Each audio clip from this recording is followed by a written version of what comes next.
I'm pressed record. Are you ready? Born ready. I'm like Beto O'Rourke. It's Monday, November 18th. This is the Stand Up with Pete Dominic podcast. We have an awesome couple guests joining me. Two guests on today's podcast. Sarah Kendzior, who is a scholar and a writer and a journalist and a ferocious beast of a person. I love her. She's so smart. Joining me later on. But kicking it off with me right now, co-hosting this opening segment on a Monday in the middle of November. You've been asking for him. You say the show should be a little lighter, a little funnier, and I'm happy to go in that direction. Ladies and gentlemen, the host of Making Podcasts Great Again, comedian, lawyer, and definitely, the best Trump impersonator in the entire world. Joining me right now via Skype, it's JL Cauvin making his first appearance on the podcast, a regular guest on the old Stand Up with Pete Dominic, a Sirius XM show, and I'm so excited to have him finally joining me because when I knew I was going to launch a podcast, I said, you know what, I got to do it. I got to have this guy on whenever possible. He's smart, he's funny, he's fearless, very tall, he's mixed race. What are you? JL Cauvin, everybody. JL Cauvin! Thank you. I prefer the term mongrel American. That seems derogatory, pal. It's about taking it back. It's about taking it back. You're taking back the word mongrel? Yeah, I'm taking back mongrel. Miscegenation doesn't play well on the road when I throw that word out there. Dude, I'm so glad you're joining me. I really, when I envisioned this podcast, I thought of you and Maura Quint to be, joining me on a kind of regular basis. Don't ever mispronounce her last name. Quint. I mean, I'm already laughing, buddy. You are one of the funniest people I know. You're one of the smartest people I know. You're just perfect for a show like this. So and thank you. And you left off least successful people. What is it with you? Why do you think you're a bitter comedian? And it's hilarious because you haven't even had like the type of tremendous success that you definitely deserve in terms of your talent. But I think it's partially because you have this other career that you can fall back on. You've got a Georgetown law degree, and B, because you don't play the game very well. No, I have often compared my comedy career. The truth is I have lost more money than most comedians make in their lives just by trying to pursue comedy full time for a decade. I think that one of the issues I have, and I'm going to make a comparison that I often make to the movie Heat. My comedy career is a lot like De Niro's bank robbery career. Like he's going to get away scot-free with his girlfriend at the end of Heat. But he knows that the guy who effed up his first job in the movie is like sitting in a hotel somewhere. He's been given the information. So he can either go to the airport, get away with his crimes, live a nice life on the beach with his girlfriend with millions of dollars, or he can go kill Wayne Grow at like the LAX Holiday Inn. And he gets off that last exit, puts 2 bullets in Wayne Grow, and then Pacino kills him. And I feel like that's my comedy career. I'm like, I'm going to get Wayne Grow because it's what's got to be done. And then the industry's like, yes, we're going to murder you as these airplanes take off. But you're saying you could have just done the comedy thing or rather the lawyer thing and made a fortune. Not even a fortune, just fortune compared to what I've made. Like right. In other words, 10 years ago, I worked at a firm and I was making 6 figures. I'm now currently working at a firm making 6 figures. So the in-between 10 years where I was prioritizing comedy literally cost me over $1 million. Not like, hey, in a hypothetical way. No, mathematically, I would own a home. Why look at it that way? Because that's what informs my comedy. That's what keeps me sharp. But that's the way I see the world, unfortunately. I didn't really realize how positive a person you were. You've always been nice, but I kind of almost assume a cynicism to comedians. Like, even if it's not earned, I just kind of assume that, well, you're going to like hate a lot of things too, because that's what we do. But that's really my life. Like, that's really kind of who I am. I try to be a good person, but I'm not necessarily a happy or optimistic person. Were you ever? Yeah, I think through my youth. Well, no, that's not true. I don't know. No, probably not. I mean, but it's gotten worse from comedy. Because comedy is one of those things where I poured everything I had into it kind of intellectually and emotionally. Yeah. And so it really means a lot to me, both my success or lack thereof and my integrity with the way I approach my comedy, quote unquote, career. So it has definitely made me sort of an angrier person, at least with regards to sort of my personal life. I see that a lot with people who pursue certain careers and certain jobs that have a lot of integrity, because they can't compromise their kind of code of honor and their integrity, because they consider it selling out to the man to some extent. And it is. I get that and I respect that. But if you're not going to be able to kind of compromise and kiss the ring and say things and be things that you really aren't, that's going to be very hard to succeed in corporate America, much less in show business. Do you think that that's fair or accurate about yourself? It probably is. Like, you tell people when they're addicted, you're also a big guy. Like, I wonder if that has anything to do with it. Like, no one's going to mess with you physically, and they shouldn't mess with any of us in terms of our career, but they're going to in this business, and you don't have really a lot of patience or interest in putting up with it, is my thought. That's what I think. Well, I think one of the things I like to do, obviously I've been blogging also about my comedy career for a long time, which I think has given people, I think comedians have enjoyed reading it more, even more so than regular people, because you're so honest. Right. I recap my gigs. I recap economics of the business that I see from a firsthand perspective. And I think that has sometimes put me, I don't really call too many people out personally, but obviously I've mocked the bringer system that I probably poured tens of thousands of dollars into as a young comedian. Which is where to get on stage, you have to provide the audience, meaning to get on stage, you have to bring 5 or 10 of your friends. They're called bringer shows, and they are horrific for your social life and just so depressed. The whole thing is a horribly sad racket. But there's so many different things in comedy that I've experienced firsthand. Like, I've lived through them, and I almost think if I was more well paid, I wouldn't mind being a cautionary tale to comedians. But the cautionary tale to me is not to like keep your mouth shut and not speak your mind, but to avoid some of the traps that will maybe make you a little more bitter. Like road work. I'm working on a script right now, and the opening thing, like sort of, like when people put maybe a fact or two in the beginning of a movie just to tell you where it's going. I was going to say in 1989, the average middle act got $100 a show. And then the next fact comes up. It's like in 2019, the average middle act gets $100 a show. Yeah.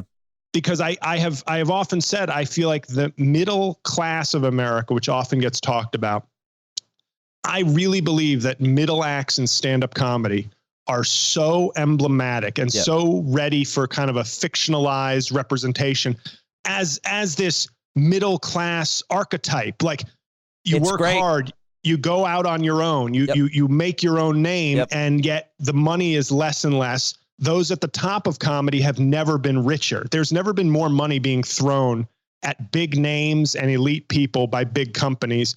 And there's never been a lower bar to enter comedy. So the lower class, so to speak, if you want to equate it to government benefits or something, there's open mics everywhere. There's internet everywhere. There's you can just start a comedy career with no training, no experience, and you can just sort of create platforms. But if you're in the middle, really honing an act and trying to get the time to hone that act, to live on it, not to be rich, but to hold steady, because development deals, I think, used to do this for comedians. Now those don't really exist. So if you're not in with a manager, an agent, or really on your way in a significant way, you have to try and advance your career as a side hustle, but it's a side hustle that requires full-time hustle. And now I'm 40. I've been doing it 16 years. I don't really have the energy to work full-time. And I know this, I don't want to make this sound like I'm quitting, like in terms of mentally, but it's like, the energy is not there to be like, well, I'm going to just do 2 open mics and get home at midnight for the 16th year in a row every weekday and go back to my job and fuck it up and hope they don't fire me because I need it, because comedy's still paying me 1942 old-timey wages. It is a really great archetype for the middle class, for wage stagnation, for working your ass off every day and not getting ahead. It really is. And there are comics now, the branding, and then we can get funny. We can be funny or talk about other things. But what really annoys me, and I had a good friend email me about a comic that he likes that's sort of earning this reputation as like the do-it-yourself, you don't need the industry type guy. And what makes me laugh about that is this is a guy who had like Gersh agency representation for like 8 years, was on MTV, was on like different shows. Who was it? Well, and I don't know him personally, so this isn't about attacking him as a person. Who was it? I'm talking about Andrew Schultz. Oh, is like becoming a very big sort of. Well, he's a smart business guy. I don't love his comedy. He's very he offends me, but I'm easily offended. But he's very smart and hardworking. Right. And this isn't me saying, just like when a guy who's rich starts his own business and makes it a success, I am not detracting any of that work ethic or success. But if you tell the guy who's broke that all you have to do is hustle and get an idea and it's on you if you don't make it. Well, let me tell you something. If I had had a top flight agency representing me for 7 years and built up a social media following, so I at least had the numbers from an MTV, a Viacom sort of relationship. Right. I'm not sitting here with 4,000 Twitter followers. I'm sitting here with 250,000. Right. And now all of a sudden, when I go out on my own, which by the way is what I've been doing for, going on 12 years, that has a lot more weight. That has a lot less weight with me when you've had that kind of built-in infrastructure. And once again, this isn't about tearing him down. No. I heard you say you make a lot of good points where people. What I had said to my friend, which was important, is that everybody wants to be the self-made guy. There's a real ego trip in being able to say I did it on my own. But if people really saw the people who did it on their own, I'm talking start to finish, they aren't successful. Like that's the thing. You're not going to find a hero who doesn't have that relationship or that one big break that sort of lofted them to a little bit of a higher level so that they can now have the freedom to go out on their own. I don't even buy that anybody in any industry makes it on their own. I don't buy that for a second. Everybody has some opportunity, some door open, some mentor, something that helps them. I don't even know what that means. Made it on their own. In what job? In what industry? Somebody helped you. Had a good break. If you are a farmer, you don't make it on your own because the weather works or it doesn't work. There's some kind of a disease spread by an insect. That wasn't your fault. I mean, it's preposterous. I've never bought that. Oh, you built this, you made this on your own. No, and people have opportunity. They have breaks. They have role models. They have education. They have. And if I may, one thing, because you use the phrase "if I may" one more time. I don't want to beef here because I'm not trying to beef with. I'm talking more about the way my friend reacted to the way this guy's career was being treated. Yeah. I don't think if I've listened to him on podcasts, I don't think Andrew Schultz would go out and say, I did it on my own. He's going with more you don't need the middlemen anymore. Right. And there is some truth to that, but not for somebody in my position. Right. No, he had a base. I need a fucking middleman. Yeah. No, he had someone like him had a big break with the MTV thing. And that created a base following for him. And then he took that and worked really hard to add to it. So, it's but that's just, it's to me, it's the difference between somebody who starts with $500,000 and makes a $1 million company and the guy who starts with $20 and you're telling him the only thing stopping him from $1 million company is his effort and his positivity. I think everybody listening can relate to that. JL Cauvin. I think that's very well said, very well articulated. Let me ask you. Look for Middleman coming to theaters sometime before I die. Is that the working title? Well, and it also works because I'm biracial, and I don't know if I want to even change that because it might seem too on the nose, even though it's true to life. It's great. I love it. You're gonna something huge will happen for you right now. It's just probably diabetes. That's huge. More personally, but let's talk about what the hell is happening in the world. But before we get to the news of last week and what's coming up this week, I think that you are the best Trump impersonator, and everybody does a Trump, but I don't think anybody does better than you. But I think it's not only because you get the voice and you get the essence of the man. I think it's because you're funnier than most people. I think that you can somehow channel his evil and his craven thinking and horrible racism and sexism, which, begs the question, are you a racist and a sexist because you do it so well? But what do you think makes because you're cocky about it and you should be. Why do you think that your Trump impression is better than almost anybody else's? And maybe you could just do this in Trump's voice. Does anybody have like a tuning fork for me? Well, here's the thing. I got a lot of reps. Okay. When he was starting out, it was on TV like all the time. Okay. So he'd do some interviews and I'd say, well, that's different than the rally where he's almost condescending to the reporter. Like, well, this is what we're doing. This is what people don't understand. And believe me, I understand a lot of things. Very big brain. And then there's the rally Trump. And it's like, who do we love them? Do we got to kick them in the ass, get them out of here. There's different tones. And he was on TV so much that I could kind of pick apart those different things. But I think I'm pretty good at judging character and extrapolating things from people. Some people might say he makes snap judgments of people, which I do. But I think with Trump, it's the kind of thing where my instinct is always right on him because he's a very simple person. So making snap judgments of every little thing he does is almost always the correct assumption to make about him. And I've done things on the podcast that have become real life, making podcasts great again on wherever you get your podcasts. But in other words, things like I had running jokes on the show where he didn't know his kids. Like he only remembered Ivanka. So anytime you mentioned Tiffany or Barron, he'd go, who? And then what turns out is that he's forgetting Barron, a year later at a press conference with Melania when he goes, and as she has a kid together, trying to catch himself like, oh, right, that's my cum. But the other thing is like, he's always when it became a running thing on the show, like where if you mentioned something bad to him, somebody had ratted him out or somebody he was associated with goes to jail. The common catchphrase for the show would be, who? And then ends up doing that basically by going like, well, I didn't know the man very well. Right. I'm with a helicopter behind me. I didn't actually know him very well. They had recommended him, he said, but we'll see. We'll see what happens. And I've been saying, things, I think I lucked out in terms of maybe my ability or way of judging people is like always on the money with him because he's so simple. Why do you say that's the second time you said it there? When you say that Donald Trump is simple, explain. He is, when people say he's got great political instincts, I go, no, that's like saying my dog has great table manners when she like nudges a chair over so she can climb up on it and eat something off the counter.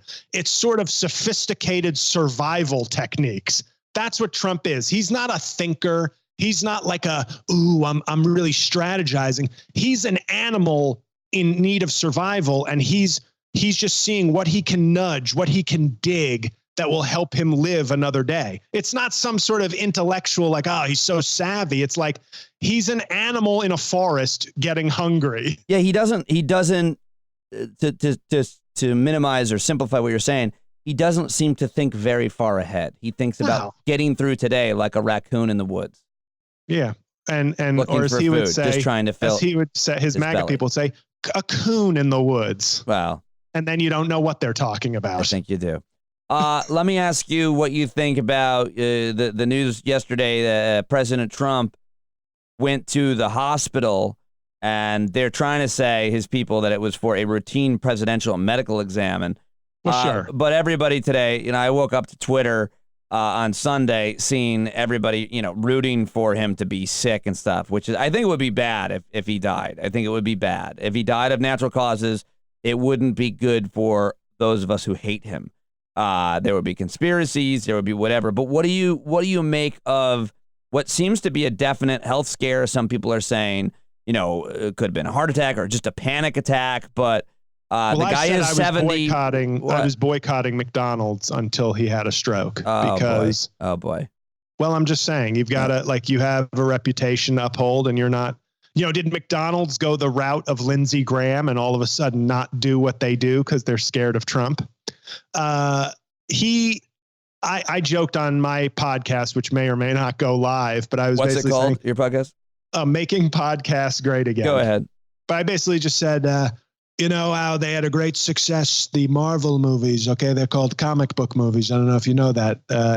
Not a lot of people do. But they split up their final movie. They did Endgame, Infinity War. They did Avengers, Infinity War, followed by Avengers Endgame, because as you know, that was the end.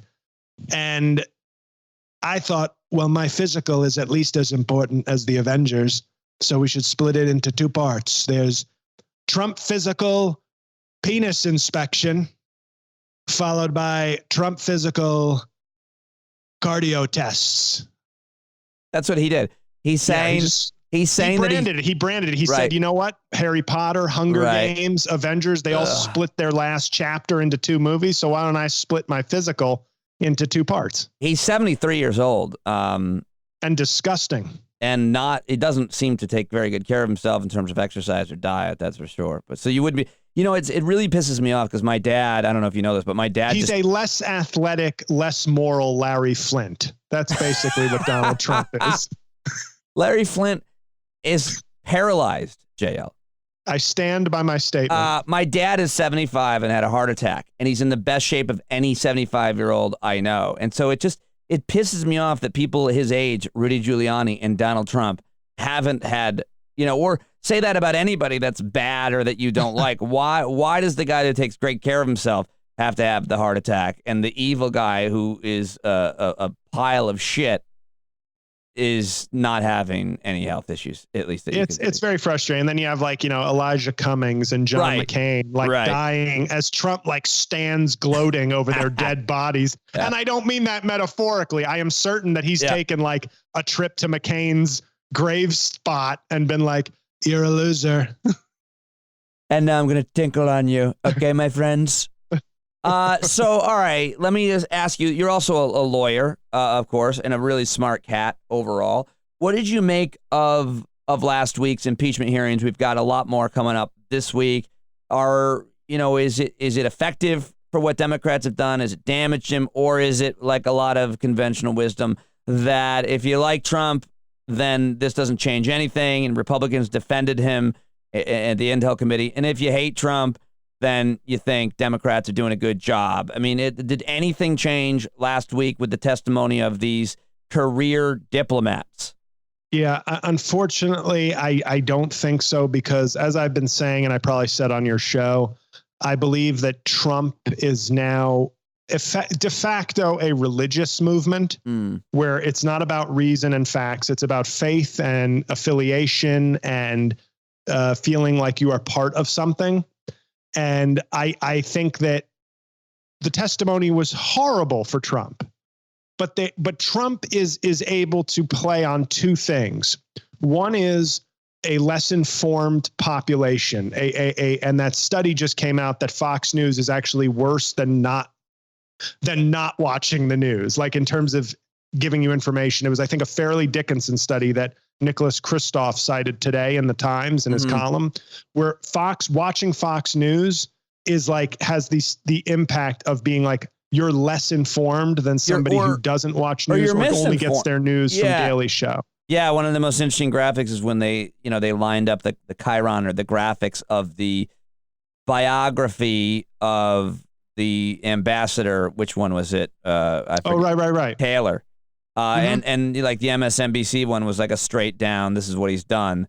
And the Fox News one was he killed a baby when he was young and he's nothing but a liar. It was just very negative and not straight ahead, whereas the other ones were just straight ahead biography information, which is what you're saying, that not only does it it misinforms you, it gives you the wrong idea of the truth about something as simple as a career ambassador's biography and resume. Right. And I want to make a broader point and it's anecdotal evidence, but I moved to Jersey last month.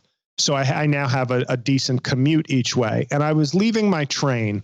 I was in the back of my train car and I had to walk to the front of the train car to exit. And I decided to just glance down at everybody, what they were doing. Now, I'm a book reader. I'm reading my book on the train each way. But I'm walking through this car, which was pretty full. And I noticed that let's say, if I can make it a rough number of 30 people, 2 people were having a conversation, one person was reading an article or an ebook on their phone.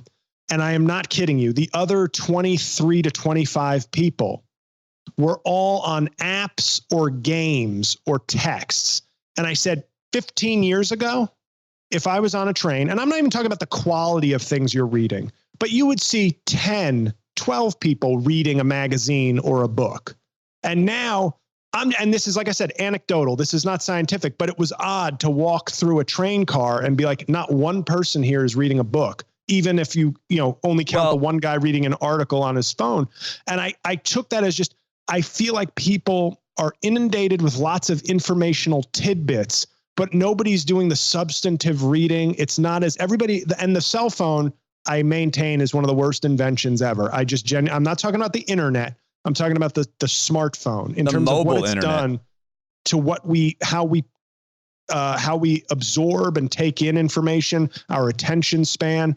And I think these are people going to a blue state who may very well be Democrats, but nobody's immune to this. And I feel like nobody's getting information. Nobody sits down. Like when I grew up, you sat down and you read the paper with breakfast. And I know that is not something that really people do anymore, because I feel like digital reading has turned reading into more of an app than a substantive exercise.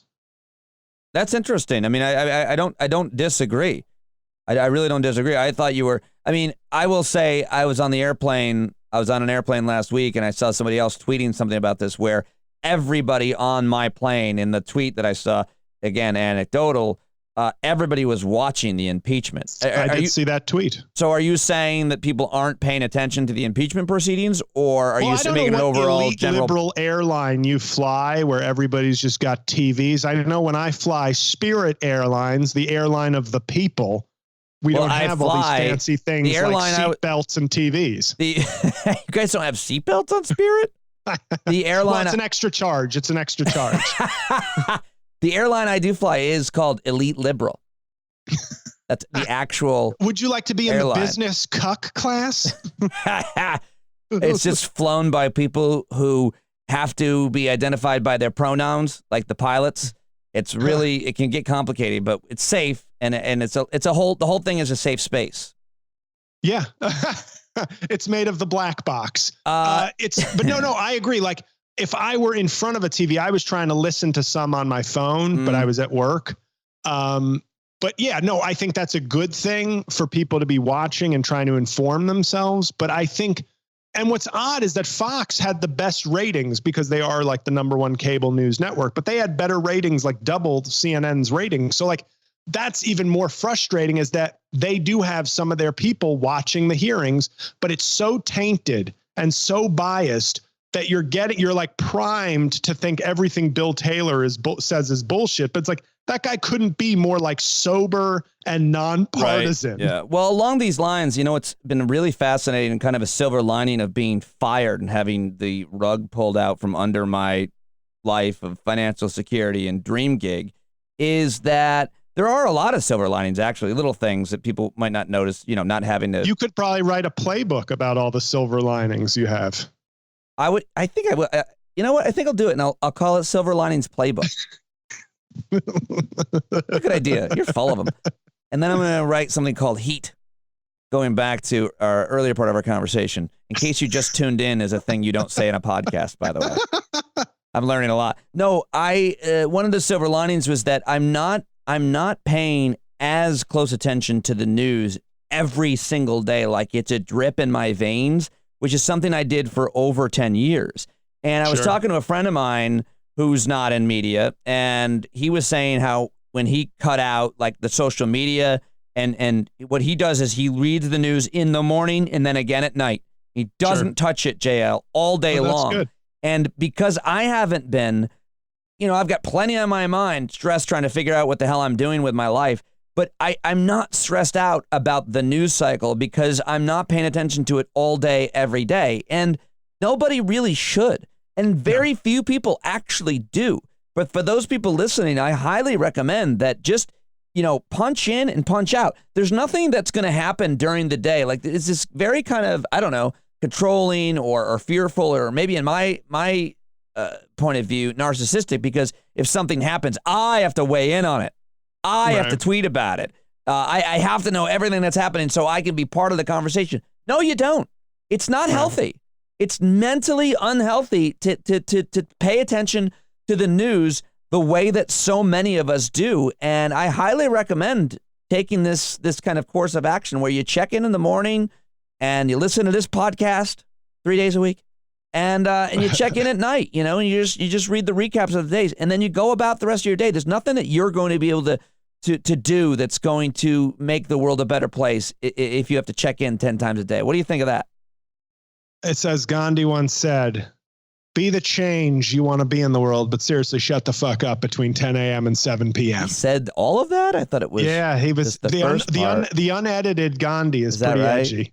Let me ask you about, though, another news story from last week.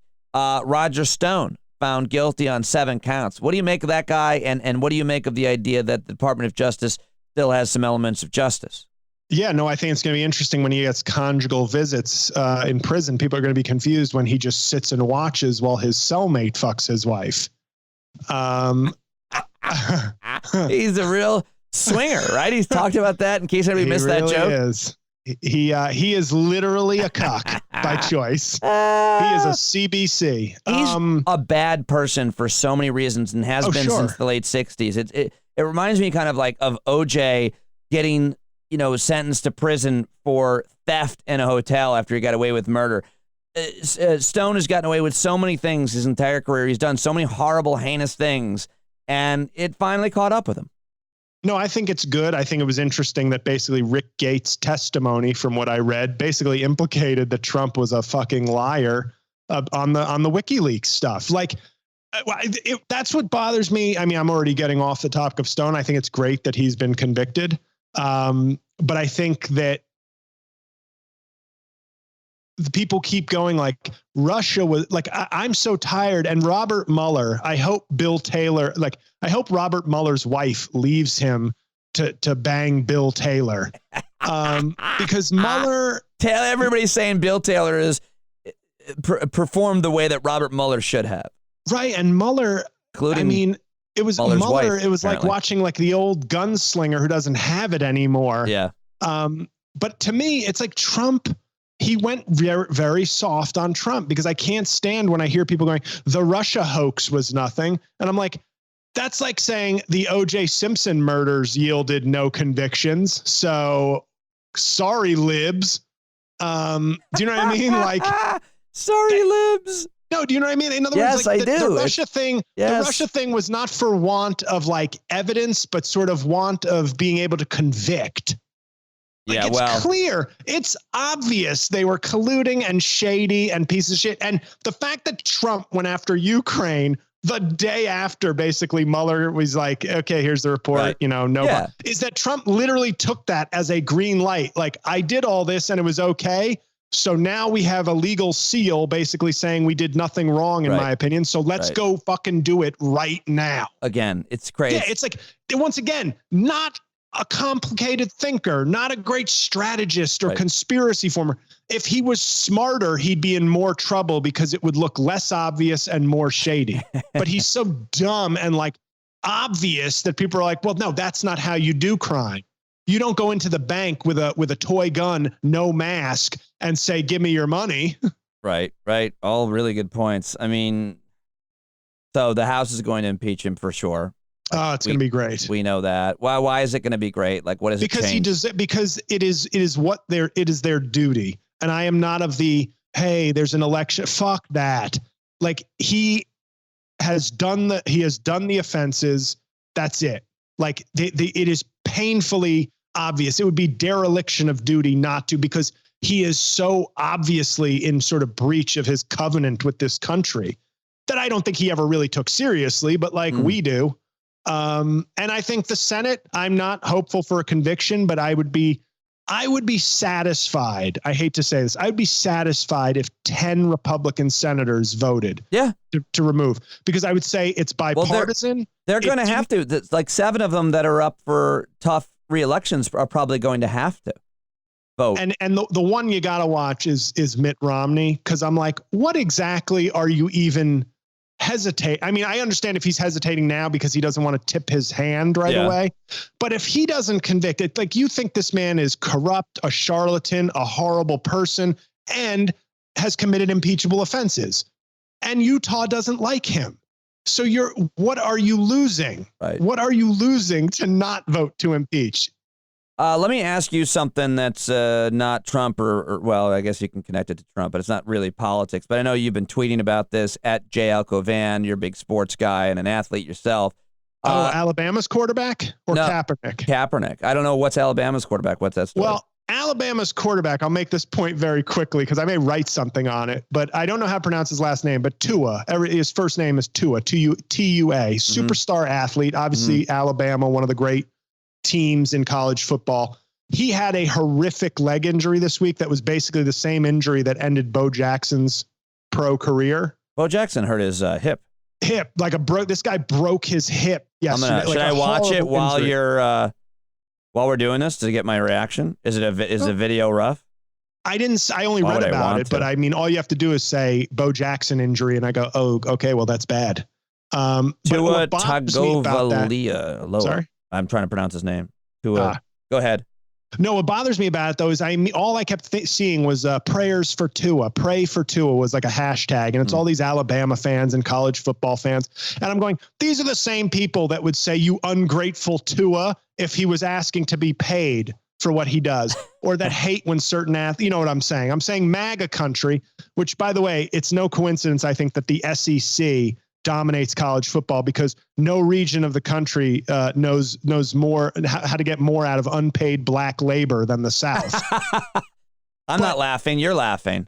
But I think the idea that you have all these coaches like Nick Saban and Dabo Swinney of Clemson, like the power guys saying, I don't think these players should get paid. I might leave the game if they get paid. And I'm going, this guy has made millions for Alabama. Yeah. And he potentially will, they might honor his scholarship because it would be a dick move not to. Can you imagine? But they wouldn't have to.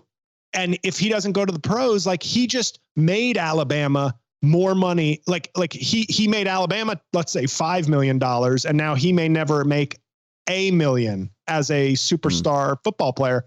And I don't know. I know colleges can always say, hey, we pay you in tuition and board. And that's at least a reasonable argument. Yeah. But when the guy's wearing a Nike jersey and appearing on the cover of Sports Illustrated as a free ad to Nike or Under Armour, why is Nick Saban getting $10 million or whatever from Nike or whatever, Under Armour, whatever company they have, and this guy can't even get a piece of that, even though he's the only reason, the players are the only reason these companies even pay.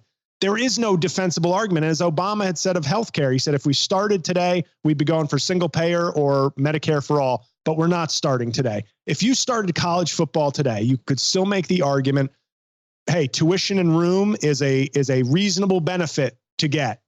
But you could never come up with the argument like, oh, and also, can they be free billboards for billion-dollar sports companies that will only pay their school and coach?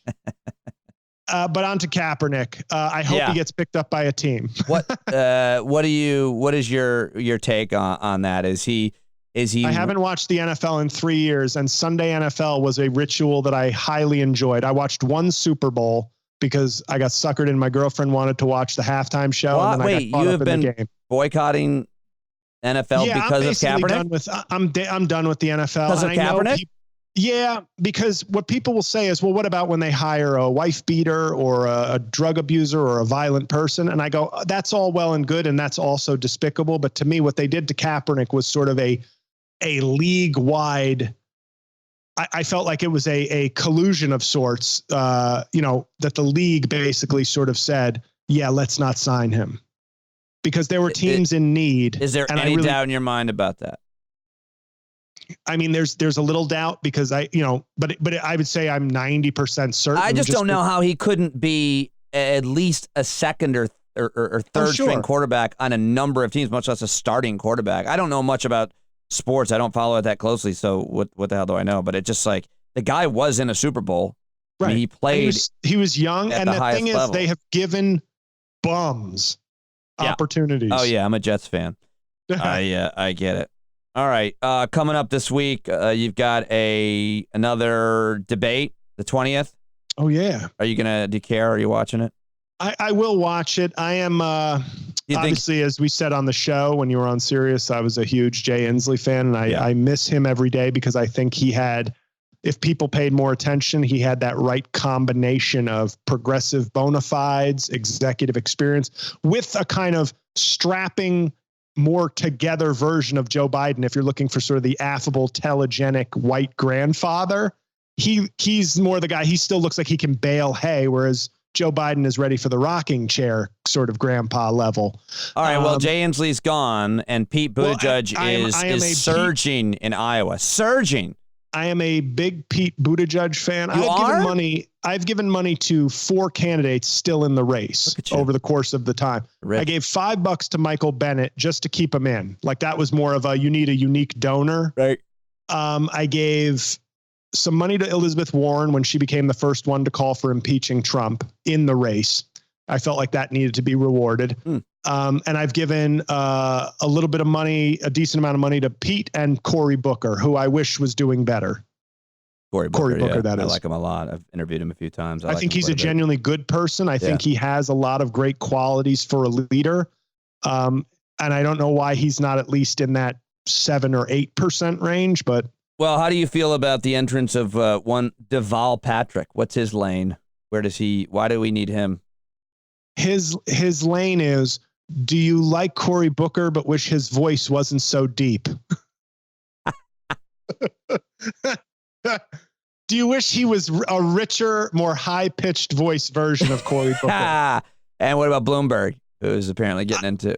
I don't think he has a real lane, but I will say this, what I've always said about Bloomberg, and I never voted for him for mayor, but I've always thought he would be a better national figure than local, because some of the divisive issues that, school boards and policing were very problematic, in my opinion, with him and to a lot of people. But when it came to the big national, international issues. Apparently he said a lot of, things that they don't look great about women today. He's made a lot of comments apparently about women, and in the past that aren't going to help him. Somebody just got a $20 donation from me headed their way, Mayor Bloomberg. Oh, you sexist monster.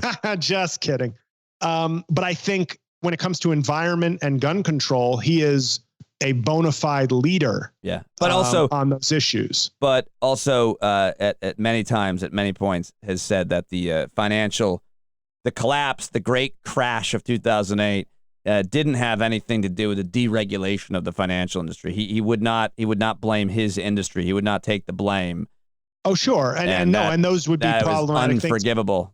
But as somebody, as we said, who was a big Inslee fan, I can't discount the fact that if Bloomberg were the nominee, I would happily vote for him, A, because of Trump, and B, because I think he would tackle climate change with the necessary urgency. And I do think that is the number one issue. So I couldn't be unhappy if he was the nominee. I will not vote for him in the primary, but on guns and climate, off a miracle. Yeah, he's awesome on climate because he was mayor in New York during Hurricane Sandy, so he saw it firsthand. He knows Manhattan needs a seawall and a C word. We are out of time. We're not. We're not out of time. It just got awkward when you said C word. It's a podcast. There is no time limit. I just didn't know what to say when you said you're like C-word. Unfrozen caveman podcaster. I don't understand your non-hard break hard outs. I do know is buy this Casper mattress. I have a lot to learn going from live radio to podcasting, but you are holding my hand today, and I look forward to having you on a lot more, buddy. And absolutely, we did like 44 minutes, and that was really fun. And good luck following this, Sarah. Coming up, my conversation with the brilliant writer and scholar, Sarah Kendzior. Follow JL on Twitter at JL Cauvin. Get his podcast at Making Podcasts Great Again, wherever you get your podcast. Also, you got a Patreon page now, too, right? Everybody does. I do. Got mine. Check out mine, patreon.com/Pete Dominic. What's yours? Patreon.com/MPG. Oh, we are out of time for your Patreon page. I am so sorry that we ran out of time. What is it?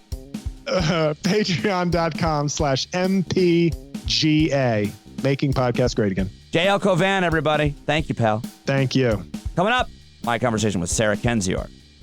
Right after this? No, it's right now. I don't have any commercials. Here we go. Much of Sarah Kendzior's work focuses on the authoritarian states of the former Soviet Union and how the internet affects political mobilization, self-expression, and trust. So, really, always a perfect expert for a sadly imperfect time. She's a writer, she's a scholar, she's got a master's degree in Central Eurasian Studies from Indiana University and a PhD in anthropology from Washington University in St. Louis. She's the co-host of an awesome podcast called Gaslit Nation. She's the author of the bestseller, The View from Flyover Country, that came out in 2018. Her new book, Hiding in Plain Sight, is available for pre-order now, out in April, and people always raved when I had Sarah Kendzior on my SiriusXM show, so I'm so glad to introduce her to my podcast audience, Dr. Kendzior. Thank you for joining me today. Thank you for having me, and congratulations on your podcast. I'm very excited to be talking to you on it. You never know who's going to be available and when they're going to be available, and now I'm doing it all myself. So I'm so happy that you were available and that you wanted to do this, because I love talking to you at SiriusXM. I love watching you on YouTube and on MSNBC and other places. So I wanted to start there, just getting your point of view. You're an expert on a wide range of issues, but I think you have a really strong opinion and a lot that you said and written about media as well. So kind of how do you look at the state of our media and whether it is doing a service or disservice to our country? I know that's a giant question to begin with, but media critique, Sarah. I would say on the whole, they're doing a disservice at this point. And I don't want to diminish, the efforts and the good work of the journalists who are going out there and trying to investigate and trying to speak truth to power and trying to get the story to the public. But on the whole, what I'm seeing is a lot of fearfulness, a lot of self-censorship, a lot of excessive litigation and fear of excessive litigation. We're seeing independent sites, like Deadspin or Think Progress, getting pushed out of business. We're seeing a consolidation of corporate media. Honestly, one of the better, indicators of our sign is this explosion of podcasts, which is kind of similar to what happened with blogs a decade ago. I'm a little worried they'll go the direction of blogs into extinction, but it is good that people have this space, to get their message out, to be able to cover topics that the mainstream media seems really determined to avoid, including things like the mafia and transnational organized crime and all these things that are determining the direction of our country right now. They don't want to speak about them in plain terms. Well, you speak about those in plain terms on your podcast, and tell me about Gaslit Nation and your co-host, Andrea, because it's a really fascinating team to have you two together, and what you guys do on your podcast is integral, and I think missing in the mainstream media, at least at the length and depth that you guys go into. Tell me about the podcast and your co-host. We started, Gaslit Nation started in June 2018. Andrea and I met because we were both noticing in the fall of 2016 separately that Trump was involved with the Russian mafia, was tied to the Kremlin, that people like Paul Manafort were, bringing a campaign in a direction that it had never been, where the United States was subservient to a hostile foreign state. And, on top of this, we have the problems of, white supremacy, of kleptocracy, of, Trump just having no care about, the state of citizens in an economy that was already devastated from 2008 and never recovered. So we were all on the same page. Andrea was particularly invested in this because her sister, Alexandra Chalupa, was, independently looking into Manafort and his Kremlin ties and his ties to Trump. And we had each on our own uncovered this horrible web of transnational crime and terrible actors that were determined, to hurt our country and hurt the world. Her sister, you may know that name because Devin Nunes keeps dropping it at the beginning of the impeachment hearing. She's been targeted by the GOP. She's been targeted by the Kremlin. And so we started out, we started with Gaslit Nation as an effort to speak to Americans directly and give the context and the broader history of this crime spree, because this crime spree is not new. This is the result of, 40 years of disparate criminal actors, working together to hijack governments, working with corporations. It's very complicated. And so we try to break it down. I have a background studying the former Soviet Union. Andrea also has a background studying the former Soviet Union with a focus on Ukraine. So unfortunately, we're very well matched, for these terrible times. times. And this is not really what either of us wanted to be doing with our lives, but I think the times kind of call for it. Yeah, well, exactly. And so if you're listening to a podcast right now, ladies and gentlemen, you found your way to me, and I am very appreciative. So go check out Gaslit Nation. What is a typical episode? How often do you guys put them up? Is it once a week? Once a week, and then we do a bonus episode for subscribers only, like people paying $5 a month or more. This one is this week's was on Jeffrey Epstein. We had so much to say. We made that a two-parter. Where we go in deep into a regular, into a separate issue. But generally speaking, we break down the news and we try to bring it in context. It's not like horse race kind of coverage. We look at an event that happens this week and we give you the background on that event going back years. And I think that's the thing that's often missing in the mainstream media coverage is there are so many scandals and so many crimes that people, they depict them as if they're each a distinct entity. And that's the wrong thing to do because it's the connections and the history and the context that really shows how horrifying this situation is and how many people are complicit in it. You bring up, I'll have to listen to the two-part Jeffrey Epstein thing. I put up a poll because I was just trying to be funny on Twitter. Not funny, but just interested and wanted to read the results of it on the podcast. Did Jeffrey Epstein kill himself on Twitter? So it's just like not an official poll or whatever, just to see what people's kind of thoughts were, generally speaking,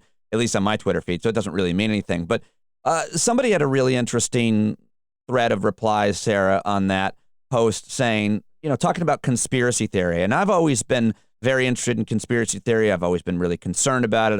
I've watched its rise here in the U.S. over the past few years, especially since 9/11 and so on. But I felt like I came to the conclusion I really didn't pay that much attention to the investigation after he died, after he apparently killed himself. But my general reaction was I don't trust conspiracy theories. You would need too many people to be involved. Why would somebody sacrifice their career as a government worker at this federal prison or anywhere else and kind of allow this to happen or kill him? So what is the conclusion, if you can give us any kind of short answer on whether or not Jeffrey Epstein took his own life, was allowed to take his own life, or was murdered by some secret dark forces? I definitely do not think he killed himself. And, we know the evidence or lack thereof, the things that were awry in this situation, the lack of cameras, the lack of a guard, the fact that he was supposed to be on suicide watch. But it's really Epstein's career itself that is the most damning thing. And in my upcoming book, Hiding in Plain Sight, I have a chapter on Jeffrey Epstein. And so I finished writing this chapter in June, and he's arrested in July, and then he dies in August. Obviously, this required some rewriting. But one thing that I noticed about the Jeffrey Epstein saga, which I was tracing back decades, is how it was portrayed in the mainstream media, how he was whitewashed, how all of these elites, which we're seeing even more of with people like Bill Gates, were willing to, invest in him and spend time with him and be seen with him, knowing full well he was a pedophile sex trafficker with links to some of the darkest political operatives in the world. They were fine with that. And so these concerns about, legacy and reputation, they seem to go out the window when you're a billionaire at that level.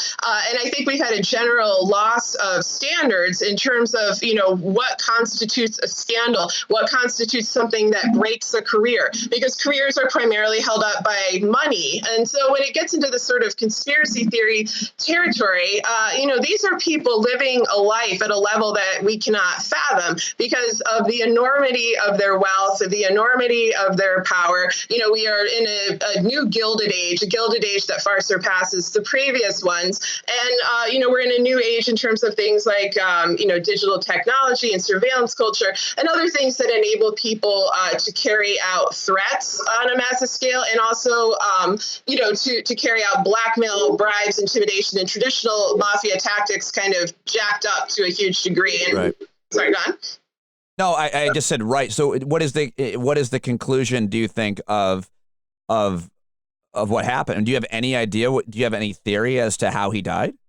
I definitely do not think it was suicide. I assume, I guess at this point, that he is indeed dead. There was a lot of strange things with, pictures of his alleged body being posted in the New York Post, followed by pictures of his partner, Ghislaine Maxwell, that turned out to be doctored. So I kind of wondered, could those have been doctored as well? And it's really Maxwell that they need to be looking at. He had a partner in all these crimes. No one is investigating her. Bill Barr, whose own father was linked to Epstein, is not investigating her. She's running around, possibly carrying out the same activities. And her father, Robert Maxwell, was a UK publishing magnate and also an agent for Mossad, and was also linked to the Russian mafia, and also died in very mysterious circumstances in 1991. So the story is absolutely wild.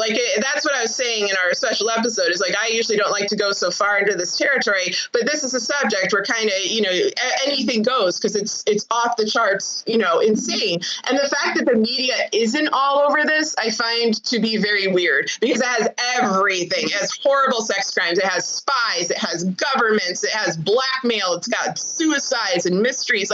Why wouldn't people want to talk about this? It's relevant to the interests of the average citizen, because it's about a massive crime ring. But they briefly picked it up and then they dropped it again. So you think Jeffrey Epstein might still be alive, Sarah? I would just say I wouldn't rule anything out. I don't have evidence that that's the case, so I don't want to make that claim. But I will say this is I think the most extreme and bizarre case I have ever studied. And for that reason, I don't rule anything out entirely. All right, so let's move on to back to your expertise of studying authoritarian governments and how the internet affects politics and trustworthiness of institutions and so on. You were one of the few people who predicted Donald Trump would actually win. How and why did you predict that?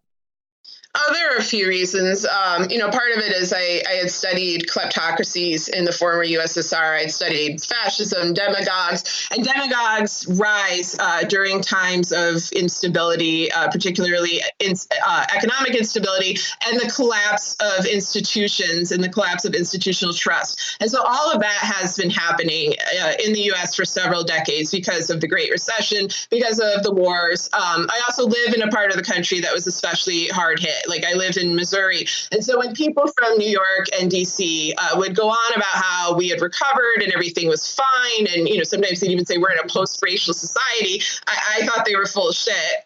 And so it was, it was hard for me to take that seriously. And also when people's feelings aren't being addressed, resentment builds up, conspiracy theories build up, and Trump is great at exploiting that situation. He's great at spin. He's great at PR. He had an apparatus behind him. And then top that off with the connections to international actors, whether it's WikiLeaks or the Kremlin or the compromise of our institutions in the U.S. who were supposed to hold him in check long ago, like the FBI. Add all that together, you have a very formidable opponent in Donald Trump. And you also have a very controversial opponent in Hillary Clinton, who a lot of people dislike. And so it seemed to me probable that he would win, and that he would also, win through illicit means. Well, I want to ask you about where you think we're at now, but before we get to 2020, end of this decade, by the way. I just realized that everybody's talking. Very weird. I don't know how you go through the highlights of a decade, but not this one. Not this one. So you have referred to the Trump administration, the Trump organization, everything surrounding Trump, if I have this right, as a transnational crime syndicate masquerading as a government. So I guess you're talking about the administration, the Trump administration. Yes. What informs that kind of really severe rhetoric? Well, looking at the last 4 decades of his associations and ties and what they're trying to accomplish. I mean, basically, in the last 10 years, and this was confirmed in a speech by, of all people, Robert Mueller in 2011, we have had a merging of corporate crime, state corruption, and traditional organized crime mafia activity. The new mafia does not look like the Sopranos. It's not like a bunch of goons in New Jersey or something. It's people wearing suits and ties. It's people working on Wall Street. It's people who've infiltrated government, and it's billionaires and donors participating in activities like money laundering and laundering that money into governments in order to, breed a network of complicit actors. And we've now seen Trump's mafia tactics on display. We've seen him threaten people, bribe people.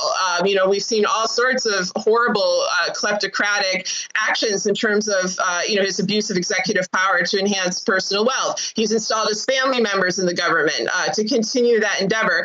And, he is working to a large degree for the interests of the Kremlin. And I should specify here that the Kremlin is not its own discrete entity. It's backed up by oligarchs, by mafiosos. Russia is a mafia state, and Trump is part of that.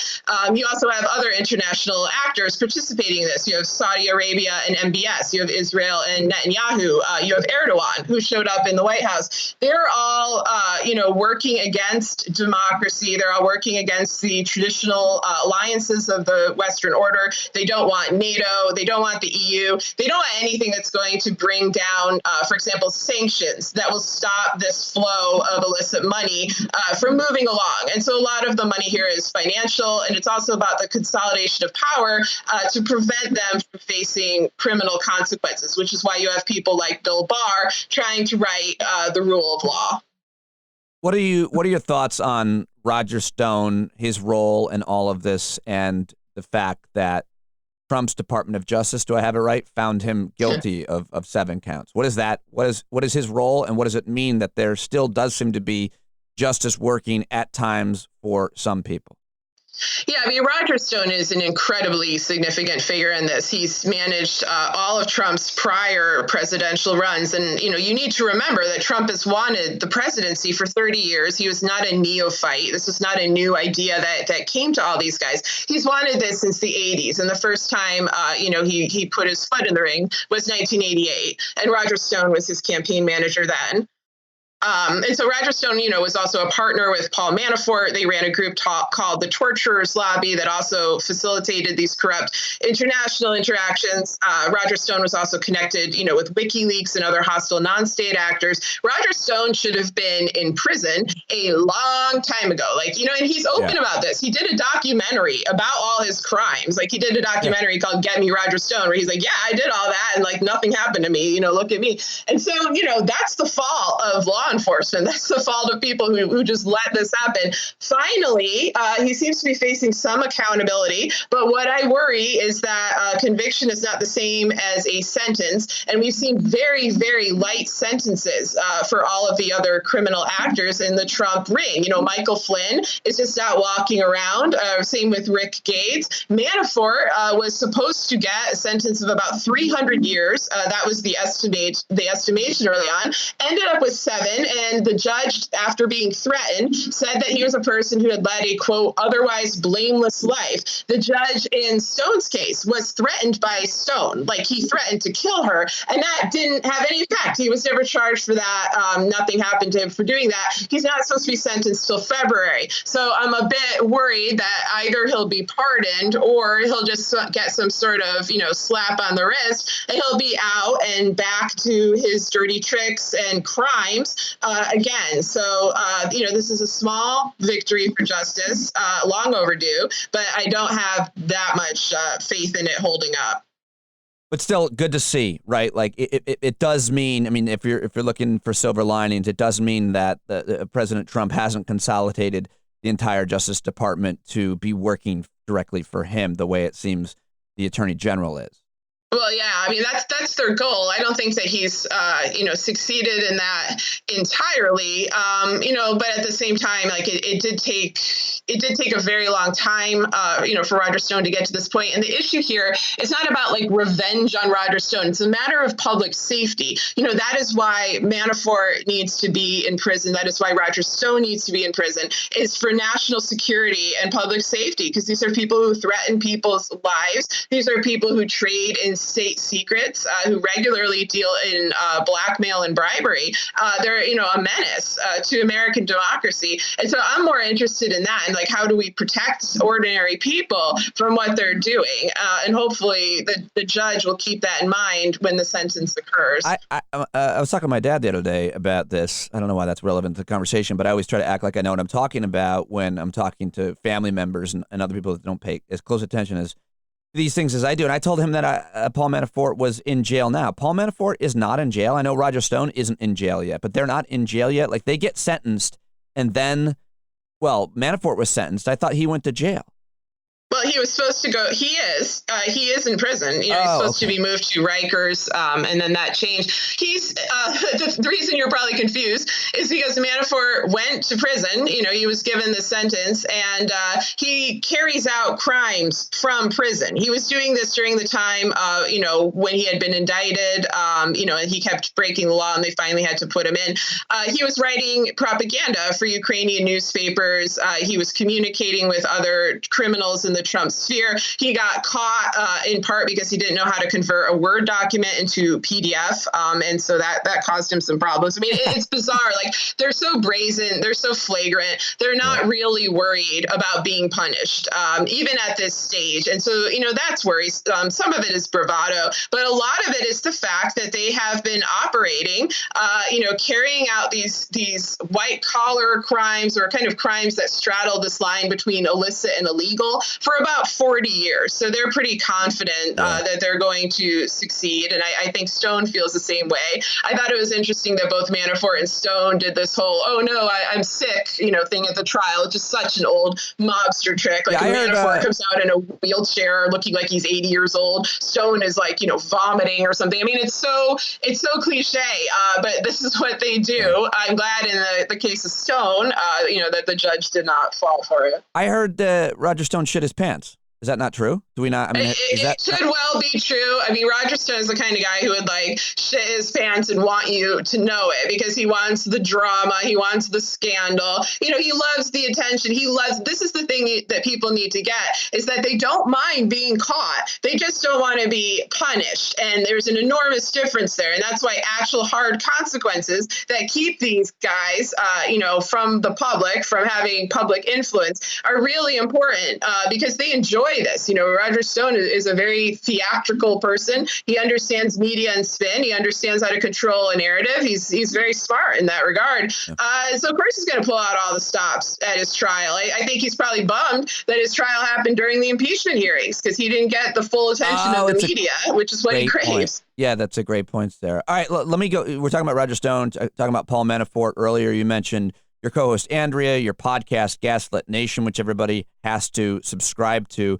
But explain a little bit about Paul Manafort and his role in Ukraine. Explain maybe a little bit within that the kind of the history and conflict between Ukraine and Russia, because my simple understanding was that the country of Ukraine is divided in its loyalties towards the West and a future with the West, or a future more with Russia, and maybe not divided equally, but that seems to be part of the issue in Ukraine, a former Soviet republic, of course. The former president of Ukraine was working with Paul Manafort. Paul Manafort, American political advisor, was going there, and he was advising him. And they were very corrupt, and they were taking tons of money from Ukrainian taxpayers, and they were working with Putin. They were pro-Russia. Manafort, the former president of Ukraine, was working with or for Putin and his interests. And so that alone raised a red flag with me, and I don't know what the hell I'm talking about. But when I heard that Donald Trump hired Paul Manafort, who I was a little familiar with from his past lobbying with African dictators, et cetera, just a despicable person, his character was bad enough. But more importantly, you're going to work with Paul Manafort, who's basically working with the Russians? I don't know much, but when I heard that, I was like, wait, how are we not all freaking out about this? So help me understand what happened then and why it matters and why people need to care about this right now as we watch impeachment inquiry into the ongoings in Ukraine. Yes, your reaction was the same as mine. I was horrified. I did know of Paul Manafort from his work in the former Soviet sphere. All of these countries, were ripe for kleptocracy in various ways, and the ones that had a more authoritarian bent or a more difficult transition to democracy were exploited not just by Kremlin-affiliated actors, by oligarchs and mafiosos, but by Americans and other Westerners who came in as quote-unquote consultants and then proceeded to engage in a shakedown of the assets of this country and helping them, continue authoritarian practices despite the pro-democracy movements that were emerging, in countries like Ukraine, which, as you said, is split, and not exactly evenly, but between West and East, between, ethnic Ukrainians and ethnic Russians. Russia, of course, invaded Ukraine in February 2014 and took Crimea, under their sort of pretext that it was mostly ethnic Russian. They ignored the Crimean Tatars, which are the native population of that area. But that was an invasion, and the U.S. should have reacted with appropriate alarm. Paul Manafort helped facilitate that process, and so when Trump picks him as his campaign manager, they absolutely should have been asking, well, what does this mean? Why is he picking this guy?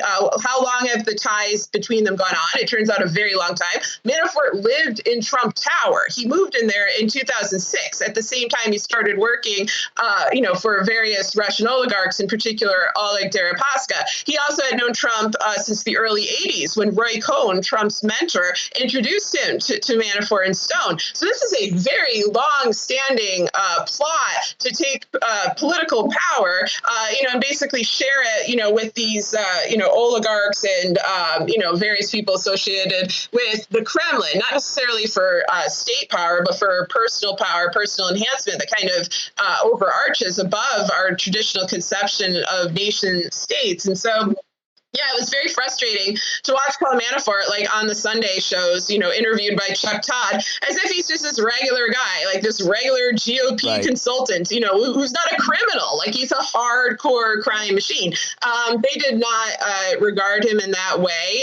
His crimes kind of caught up with him. But one thing interesting about Manafort is that when he was finally convicted and sentenced and indicted by Bob Mueller, it was for crimes that he committed in the early 2000s. It was not for the Trump Russia stuff, meaning that Mueller, when he became the head of the FBI in 2001, he could have gone after Manafort then. He could have gone after all these guys then. And so everyone is like, well, why didn't he? And then you look at, well, who's over consulting for the Russian mafia? Who did the Russian mafia hire to work for them? And you find the former heads of the FBI. You find William Sessions. You find Louis Freeh. They worked for, the latter for Semyon Mogilevich, the head of the Russian mafia. I find it very strange that two former heads of the FBI went on to consult for the Russian mob, followed by James Comey, who enabled the actions of the Russian mob, followed by Mueller, who refused to prosecute people associated with the Russian mafia. That adds up to a very bad picture of institutional, negligence at best and complicity at worst. How did Comey enable the Russian mafia? Well, for one thing, Mueller understood this threat, and in 2011 did this great speech, actually, laying out the threat of the Russian mafia and this nexus that I described before. And one of the things he said is that they will never let up on catching Semyon Mogilevich, the head of the Russian mafia, one of the most dangerous and violent people in the world. They will never let up on catching him. He will always remain on the top of the FBI's most wanted list until he is caught. And so Comey, in December 2015, at the exact same time that a bunch of Trump lackeys were meeting up with Putin, like Michael Flynn attending the RT gala in Moscow, suddenly takes him off the list and replaces him with a bank robber. And that was the end of the search for Semyon Mogilevich. He never gave a justification other than just, wow, he was really hard to catch. I don't think Comey himself actually ever commented. It was just others in the FBI who did. And that was the end of it. And, the Russian mafia initially did fear the wrath of the FBI. In the late 1990s, this was something, that they were worried about being taken down because they were doing all these, real estate oriented money laundering schemes throughout the United States. States, particularly in New York and Miami. After 9/11, resources were reallocated. So the focus of the FBI was on terrorism, particularly Islamic terrorism. That was a great break for the Russian mafia. Right. But they were kind of coming back to, tracking them again in the late, at around 2010, 2011, they were getting interested again. And then that stopped when Comey came in 2013. He certainly would have been aware of these ties. He would have known that Trump was connected to the Russian mafia because one of Trump's associates, Felix Sater, was a Russian mobster and an FBI informant. He was the person telling the FBI about the Russian mafia in the late 90s, and then went on to partner with Trump in numerous real estate ventures. There's no way that they did not know Trump was up in all this. They let him go. They emphasized Hillary's emails. They did not alert the public about what Trump was doing and about his background, even though Harry Reid wrote to Comey numerous times saying basically that the election is going to be rigged. They're going to falsify the results, and you need to tell the country about Trump and Russia. And Comey just refused, went on, made some money, wrote some books, tried to have a tour of redemption, which he doesn't deserve. It's very troubling.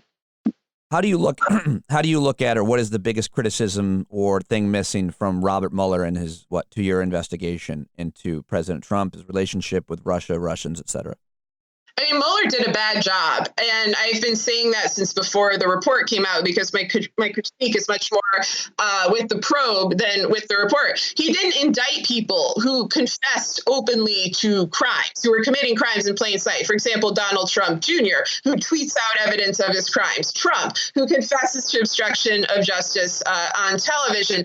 And then it came, to these plea bargains that were allegedly struck with people like Flynn and Gates. And at the time, people kept saying, oh, don't worry about it. Mueller knows what he's doing. They must be hooking in the big fish. There must be some reason for this. There was no reason. The reason was just to let those guys off the hook, let them go free.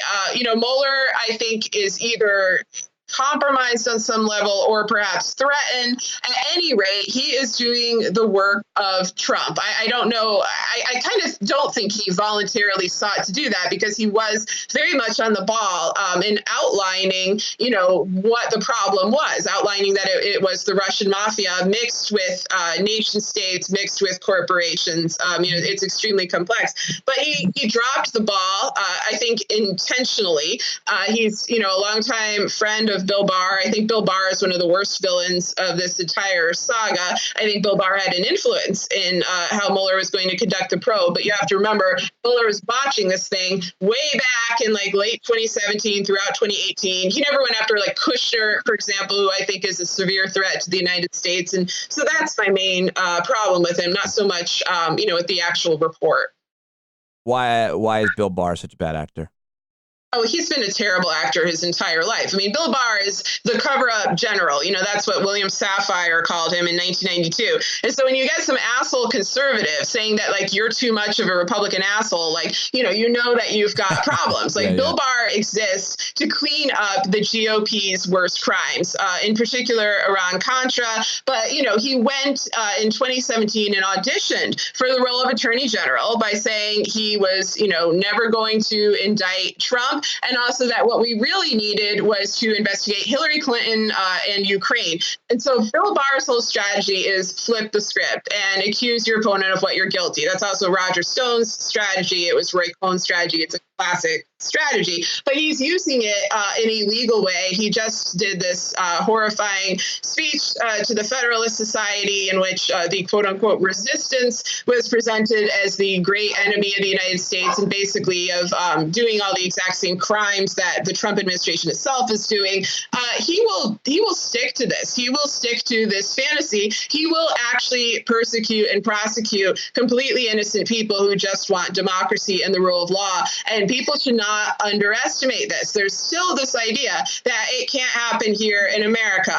We can't, there's no way we could become a mafia state or an authoritarian state. It has already happened to a large degree, and he's just there to accelerate the process and further consolidate the process. And people should be aware of that. And they should also be very wary of all these idiots who, prior to Bill Barr taking power, were oh, don't worry about it. He's an institutionalist. He's a good guy. He's worked in other administrations. That's the problem. We have broken, corrupt institutions, and people hide under this veneer of prestige. And that's what Bill Barr has done. He has hidden in plain sight. This is like part of why I called my new book Hiding in Plain Sight, is because of people like Bill Barr, who are, historically not viewed as criminal, as disruptive, but actually are, if you sincerely believe in democracy and freedom and, accountability for the criminal elite.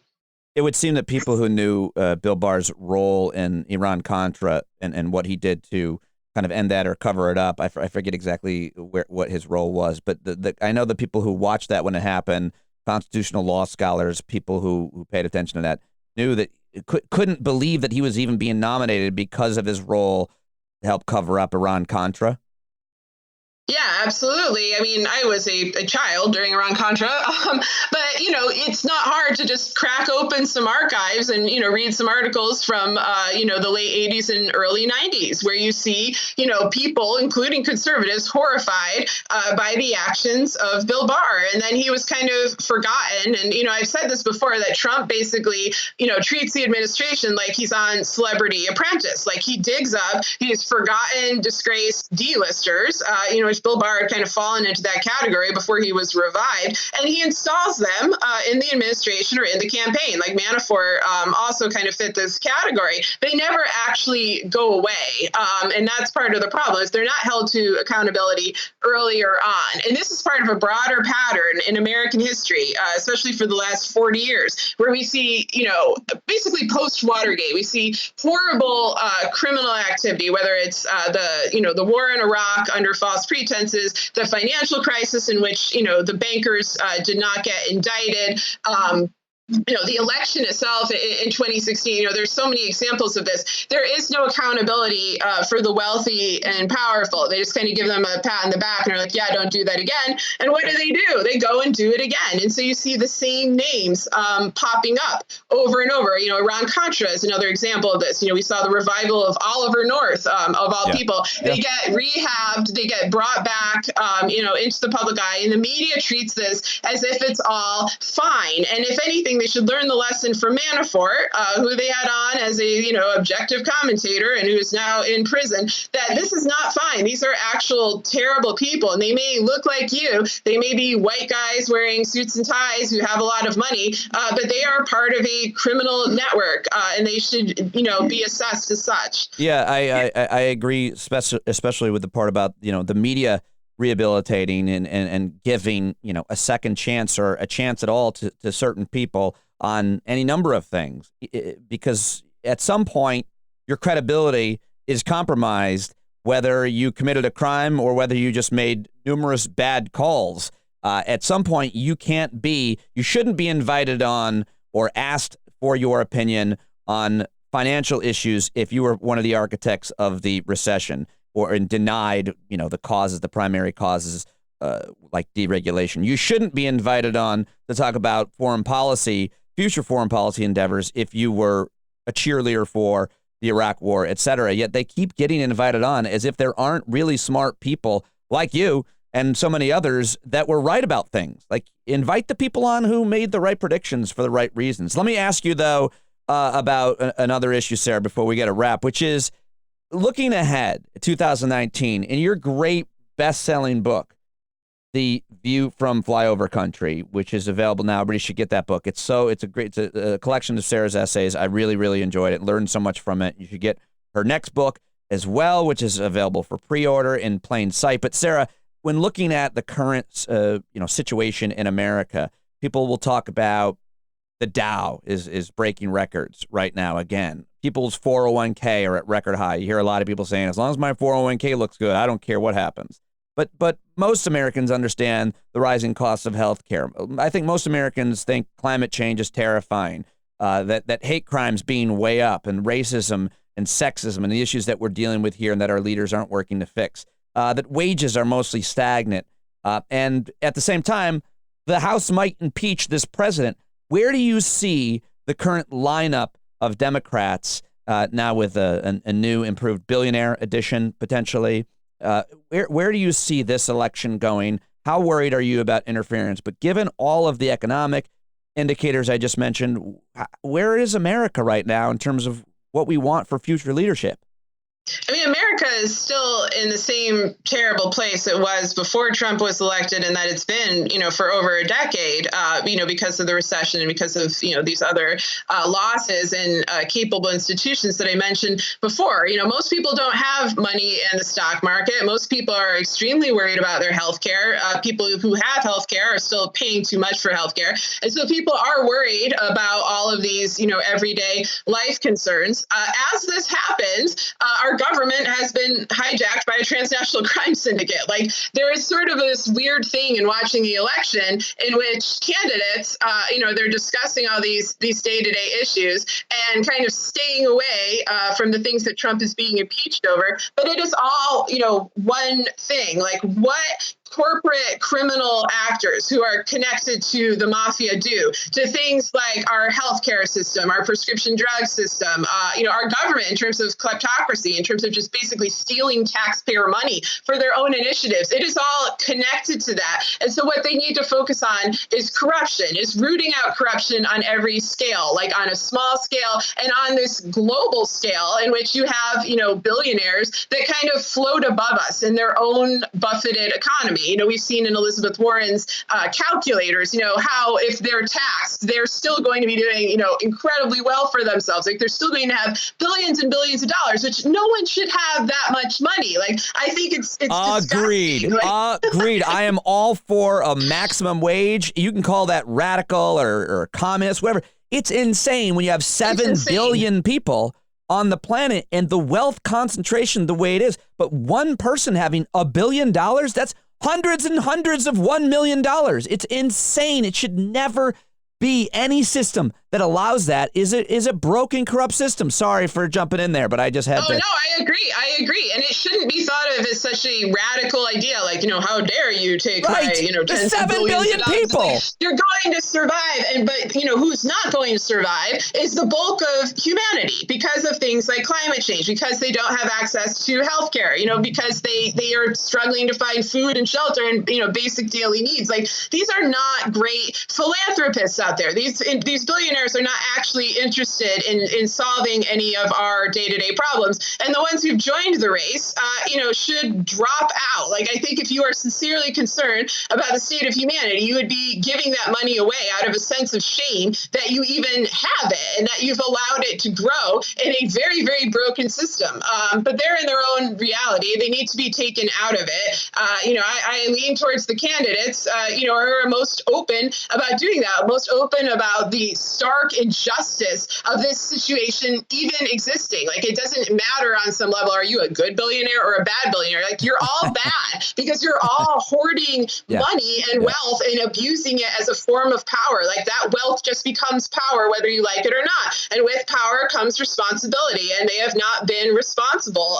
They have been apathetic to widespread suffering. They have not been good Americans. And so, I hope that whoever wins, reforms or basically bulldozes, that aspect of the system. Do you want to make any predictions about whether or not the president will get reelected or be impeached? And in terms of, if he does legitimately lose, a lot of people predict that he's not going anywhere. I mean, what is there? Do you have any comfort in making any kind of prediction a year away from the election? I know it's kind of a shitty punditry question, but I only ask people like you because you've been so right and on the ball in the past. So if you don't want to answer it, I get it. I don't blame you. No, I mean, my main concerns are about the election itself being compromised, domestic voter suppression, insecure machines, foreign interference. And yes, I do worry that Trump will not step down. I'm also not quite sure where the impeachment inquiry is headed. I think that it's in the Democrats' interest to let it go on for as long as humanly possible, because these crimes, need to be exposed, and the American public is owed that information. They were owed it in 2016, and they didn't get it. I think Trump is very unpopular. People really underestimate how unpopular he is. We already have over half the country doesn't just want him impeached, they want him removed. And so you would think, okay, if this is the case, then his odds of winning are low. But the system is structured in a way, both with the Electoral College, but also stuff like voter suppression, I honestly do not think he would win a free and fair election. I really don't. And it's not because I dislike him. It's because so many other people dislike him. And he's become more and more unpopular the longer he's been in office. But do I think they'll swing it so that he can, or he'll just refuse to accept the legitimacy of the vote? Yeah, that's the kind of thing they do. So I am worried about that. All right. I'm not going to take any more of your time, but I so appreciate talking to you. Always so smart and thoughtful and thought-provoking. And you should listen to her podcast, Gaslit Nation, which is so informative. If you like what she was saying here, you can get a lot more there, and get her books and support independent media and strong, brave, thoughtful voices like Sarah's. Sarah, I hope we can do this somewhat frequently. I don't know, every once in a while, whatever you want to call it. You've got a very busy life. I appreciate you talking to me today, and thank you so much. Keep up the great work. Can't wait for the new book. Oh, thank you so much. Thanks for having me. Okay, that's all I've got for you today. It was a lot of work. 2 interviews, JL Cauvin, Sarah Kendzior. Soon we will go live. We'll take calls and comments, and you'll be able to contribute in any number of ways. But right now, keep those subscriptions coming. Tell your friends. Consider a subscription on Patreon, patreon.com/Pete Dominick. Watch my video there, and hopefully you'll want to pay for a subscription on Patreon as well. Thank you so much for your support. We'll talk to you Wednesday right here, the Stand Up with Pete Dominick podcast.